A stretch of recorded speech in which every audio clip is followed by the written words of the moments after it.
హాస్యనటులు రమణారెడ్డి అసలు పేరు తిక్కరపు రమణారెడ్డి. శానిటరీ ఇన్స్పెక్టర్గా పనిచేస్తూనే సినిమాల మీద మోజుతోటి ఆయన సినీ రంగ ప్రవేశం చేశారు. శంకర్ రెడ్డి గారి మానవతి సినిమాతో ఆయన సినీ ప్రవేశం జరిగింది. అయితే బిఎన్ రెడ్డి గారి బంగారు పాప చిత్రంలో కృష్ణార్ రామదాస్గా వేసిన ఆయన పాత్ర మంచి పేరు తెచ్చుకుంది.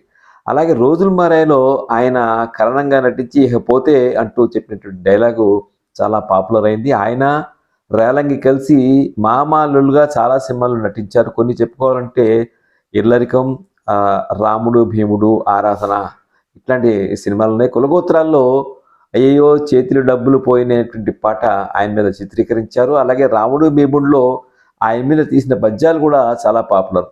రమణారెడ్డి గారు మ్యాజిక్ అంటే చాలా ఇష్టం. పిసి సర్కార్ దగ్గర మ్యాజిక్ నేర్చుకున్నారు. చాలా ఐందర్జాలిక ప్రదర్శనలు ఇచ్చారు. చివరి రోజుల్లో మాత్రం ఆయన లివర్ వ్యాధితో బాధపడ్డారు.